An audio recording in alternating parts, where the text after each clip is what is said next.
ഇത്രയും കാലം നമ്മൾ സംസാരിച്ചുകൊണ്ടിരുന്നപ്പോൾ ഉള്ളതിനേക്കാൾ കൂടുതൽ പ്രാധാന്യം മൂന്നാം ലോക മഹായുദ്ധവുമായി ബന്ധപ്പെട്ട ചർച്ചകൾക്ക് ഇപ്പോൾ കൈവന്നിരിക്കുകയാണ്. അതിന്റെ കാരണം കഴിഞ്ഞ ദിവസം ഉക്രൈൻ നടത്തിയ ഒരു ആക്രമണമാണ്. റഷ്യയുടെ എയർബേസുകളിൽ, പ്രത്യേകിച്ച് സൈബീരിയ എന്ന് പറയുന്ന ഏതാണ്ട് ആയിരക്കണക്കിന് കിലോമീറ്റർ അകലെ, ഈ യുക്രൈന്റെ അതിർത്തിയിൽ നിന്ന് അകലെ റഷ്യയുടെ ഉള്ളിൽ സ്ഥിതി ചെയ്യുന്ന സൈബീരിയയിലടക്കം ഉക്രൈൻ നടത്തിയ ആക്രമണങ്ങൾ, ഇത് റഷ്യയ്ക്കുണ്ടാക്കിയിരിക്കുന്ന നഷ്ടം, ഇതേ തുടർന്ന് റഷ്യക്കാർക്കിടയിൽ ഉണ്ടായിരിക്കുന്ന അമർഷം, വ്ളാഡിമിർ പുടിന്റെ മേലെ വന്നിരിക്കുന്ന വളരെ ശക്തമായ പ്രഷർ, ഇത് ഒരു മൂന്നാം ലോക മഹായുദ്ധത്തെ ട്രിഗർ ചെയ്യാനുള്ള എല്ലാ സാധ്യതയും കാണുന്നുണ്ട്. സത്യത്തിൽ നാറ്റോ അവരുടെ സൈന്യത്തെ യുക്രൈന് സഹായമായിട്ട് അയക്കാത്തതുകൊണ്ട് മാത്രമാണ് ഒരു മൂന്നാം ലോക മഹായുദ്ധം ഇപ്പോഴും തുടങ്ങാത്തത്. പക്ഷെ അത് എപ്പോൾ വേണമെങ്കിലും സംഭവിക്കാവുന്ന ഒരു സ്ഥിതിയുണ്ട്.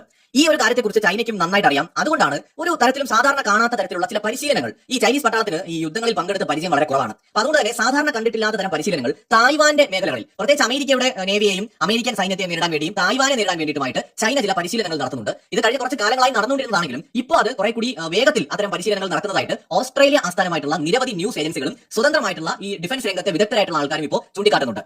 ഇത് ചൈന ഒരു പക്ഷേ ഒരു മൂന്നാം ലോക മഹായുദ്ധത്തിന്റെ സാധ്യത മുന്നിൽ കണ്ട് നടത്തുന്ന ഒരു നീക്കമായിരിക്കാം. കാരണം റഷ്യ യുക്രൈൻ യുദ്ധം ഒരു മൂന്നാം ലോക മഹായുദ്ധം എന്ന നിലയിലേക്കോ അല്ലെങ്കിൽ കൂടുതൽ രാജ്യങ്ങൾ ഇടപെടുന്ന ഒരു യുദ്ധമായിട്ടോ മാറുകയാണെങ്കിൽ പോലും ഈ അവസരത്തിൽ തായ്വാൻ പിടിച്ചെടുക്കാനുള്ള ഒരു ശ്രമം ചൈന നടത്താനുള്ള എല്ലാ സാധ്യതയുണ്ട്. കാരണം അന്തിമമായി നെഗോഷിയേറ്റ് ചെയ്യുന്ന സമയത്ത് ചൈനയ്ക്ക് കാര്യങ്ങൾ കൈകാര്യം ചെയ്യാൻ കഴിയുമെന്ന് അവർ കണക്കൂട്ടുന്നുണ്ടാവാം. ഇവിടെ എന്തുകൊണ്ടാണ് മൂന്നാം ലോക മഹായുദ്ധം എന്ന ചർച്ച വരുന്നതെന്ന് ചോദിച്ചാൽ, ഓൾറെഡി റഷ്യ യുദ്ധത്തിൽ ഈ ഉത്തര കൊറിയയെ പങ്കെടുപ്പിക്കുന്നുണ്ട്.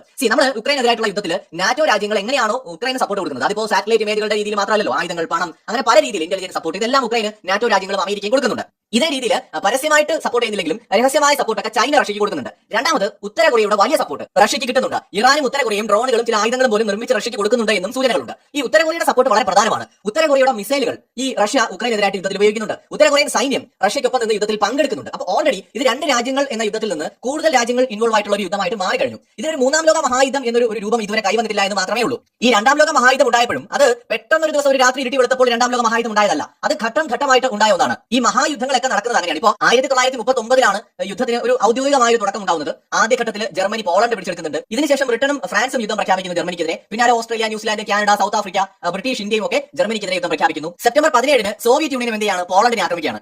ജർമ്മനി ഒരു സൈഡിൽ നിന്ന് തുടങ്ങി, ഇതേ സമയത്ത് തന്നെ സോവിയറ്റ് യൂണിയൻ കൂടെ വന്നിട്ട് ഈ അവസരം മുതലെടുത്ത ഒരു സൈഡിൽ നിന്ന് പോളണ്ടിനെ ആക്രമിക്കുന്നു. ഈസ്റ്റ് ഭാഗത്താണ് ആക്രമിക്കുന്നത്. അതിനുശേഷം നമ്മൾ നവംബറിൽ എത്തിക്കഴിഞ്ഞാൽ സോവിയറ്റ് യൂണിയൻ എന്തെയാണ്, ഫിൻലാൻഡിനെ ആക്രമിക്കുകയാണ്. ഇത് നോക്കൂ, ജർമ്മനിയാണ് തുടങ്ങി വെച്ചത്. കൂടുതൽ രാജ്യങ്ങൾ വേറെ രാജ്യങ്ങളെ ആക്രമിക്കുന്നതിലേക്ക് പോകുന്നു. 1940 ആകും. നമ്മളിവിടെ പറഞ്ഞ 39 കാര്യമാണ്. 40 ആവുന്ന സമയത്ത് Germany, Norway, Denmark, Belgium, Netherland, Luxembourg ഒക്കെ ആക്രമിക്കുകയാണ്.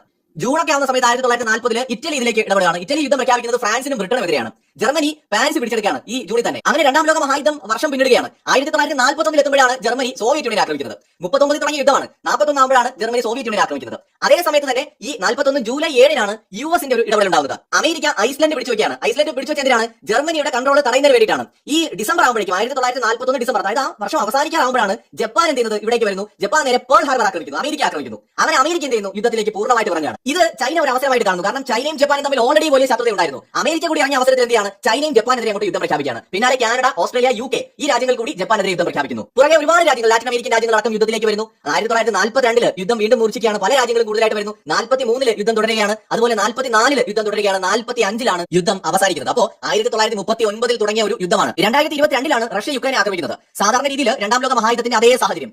ശരിക്കും നാറ്റോ രാജ്യങ്ങൾ റഷ്യക്കെതിരെ തുറന്ന യുദ്ധത്തിന് ഇറങ്ങേണ്ടതായിരുന്നു. രണ്ടാം ലോക മഹായുദ്ധവും അത് വിതച്ച നാശവും ഭീതിയും അറിയാവുന്നതുകൊണ്ടും ആണവശക്തിയായിട്ട് റഷ്യ നിലനിൽക്കുന്നത് കൊണ്ടും മാത്രമാണ് ഈ നാറ്റോ രാജ്യങ്ങൾ ഇതുവരെയും അനങ്ങാതിരുന്നത്. നേരിട്ട് റഷ്യ ആണവശക്തി അല്ലായിരുന്നെങ്കിൽ എപ്പോഴേ റഷ്യ അവർ ആക്രമിച്ചേനെ. പക്ഷെ ഇപ്പോൾ എന്താണ് ചെയ്യുന്നത്, യുക്രൈൻ ആയുധങ്ങൾ കൊടുത്തുകൊണ്ട് ആക്രമണം നടത്തുകയാണ്. യുക്രൈനെ കൂടുതൽ സപ്പോർട്ട് ചെയ്യുന്നത് ആരാണ്, സാമ്പത്തികമായി സൈനികമായും ഏറ്റവും കൂടുതൽ സപ്പോർട്ട് ചെയ്യുന്നത് അമേരിക്കയാണ്. രണ്ടാമത് ജർമ്മനിയാണ്. യൂറോപ്പിൽ ഏറ്റവും കൂടുതൽ സപ്പോർട്ട് ചെയ്യുന്നത് ജർമ്മനിയാണ് ഉക്രൈനെ. മൂന്നാമത് ബ്രിട്ടൻ, നാലാമത് പോളണ്ടാണ്. ഈ പോളണ്ടിന് ആയുധങ്ങളും പണവും കുറച്ച് കുറവാണെങ്കിലും ഒരു ഫുൾ സപ്പോർട്ടാണ് പോളണ്ട് കൊടുക്കുന്നത്. പോളണ്ടിനെ ചിലപ്പോൾ റഷ്യ ആക്രമിക്കാൻ പോലും സാധ്യതയുണ്ടെന്ന് ചില വിദഗ്ധർ പറയുന്നുണ്ട്. ആ നിലയ്ക്കുള്ള സപ്പോർട്ട് പോളണ്ട് കൊടുക്കുന്നുണ്ട്. ഫ്രാൻസ് സപ്പോർട്ട് ചെയ്യുന്നുണ്ട്, കാനഡ സപ്പോർട്ട് ചെയ്യുന്നുണ്ട്, Norway, Netherland, Denmark, Finland, Sweden എല്ലാം ഈ നമ്മുടെ ഉക്രൈനെ സപ്പോർട്ട് ചെയ്യാണ്. ജപ്പാൻ സപ്പോർട്ട് ചെയ്യാണ്. യൂറോപ്യൻ യൂണിയന്റെ വലിയൊരു സപ്പോർട്ട് കിട്ടുന്നുണ്ട്. നാറ്റോ ഈ പറഞ്ഞ രാജ്യങ്ങളെല്ലാം ഉൾപ്പെടുന്നത് തന്നെയാണ്. നാറ്റോയുടെ സപ്പോർട്ട് കിട്ടുന്നുണ്ട്. അപ്പോൾ സ്വാഭാവികമായിട്ട് വലിയൊരു സപ്പോർട്ട് ഉക്രൈന് ഈ യൂറോപ്പിൽ നിന്നും മറ്റുമായി കിട്ടിക്കൊണ്ടിരിക്കുകയാണ്. നിലവിലെ സാഹചര്യത്തിൽ നമ്മൾ നോക്കിക്കഴിഞ്ഞാൽ ഇവിടെ വില്ലനായിട്ട് നമുക്ക് കാണാൻ കഴിയുന്നത്, രണ്ടാം ലോക മഹായുദ്ധമായി താരതമ്യപ്പെടുത്തുമ്പോൾ റഷ്യയാണ് ഈ രാജ്യങ്ങൾ വില്ലനായിട്ട് കാണുന്നത്.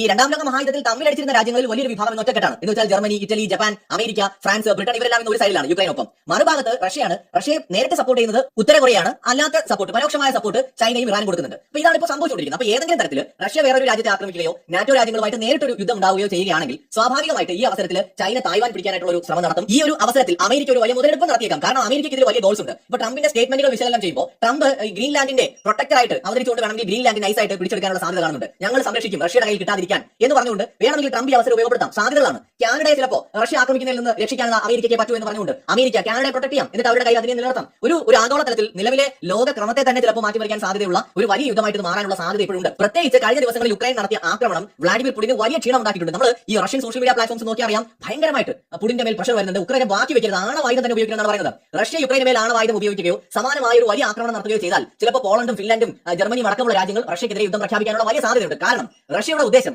യൂറോപ്പിലെ പല ഭാഗങ്ങളും പിടിച്ചെടുക്കുകയാണെന്ന വിലയിരുത്തൽ പൊതുവെ ഈ രാജ്യങ്ങൾക്കുണ്ട്. നാറ്റോ ഇങ്ങനെ നിലനിൽക്കുന്നിടത്തോളം കാലം സ്വാഭാവികമായി റഷ്യയ്ക്ക് സമാധാനത്തോടെ ഇരിക്കാൻ പറ്റില്ല. റഷ്യയുടെ സുരക്ഷയ്ക്ക് നാറ്റോയെ തകർക്കുക എന്നുള്ളതാണ് അവരുടെ ഏറ്റവും വലിയ ലക്ഷ്യം. അതിലേക്കാണ് കാര്യങ്ങൾ പോകുന്നത്. ഒരു പക്ഷേ ഒരു വലിയ യുദ്ധം ലോകത്തുണ്ടാവാനുള്ള വലിയ സാധ്യതയാണ് ഇപ്പോൾ ഉണ്ടായിരിക്കുന്നത്. ഇതുവരെ കണ്ടതുപോലെ അല്ല കാര്യങ്ങൾ ഇപ്പോൾ. കാരണം അത്രയും വലിയ തിരിച്ചടി റഷ്യയ്ക്ക് ഉണ്ടായിരിക്കുകയാണ്. അവർക്ക് നാണക്കേട് കൂടായിരിക്കുകയാണ്. ഇത് റഷ്യയ്ക്കുള്ളിൽ പുടിന്റെ ആ ഒരു അപ്രമാദിത്വത്തിന് ഒരു ചോദ്യം ഉയർത്തിയിരിക്കുകയാണ്. സ്വാഭാവികമാണ്.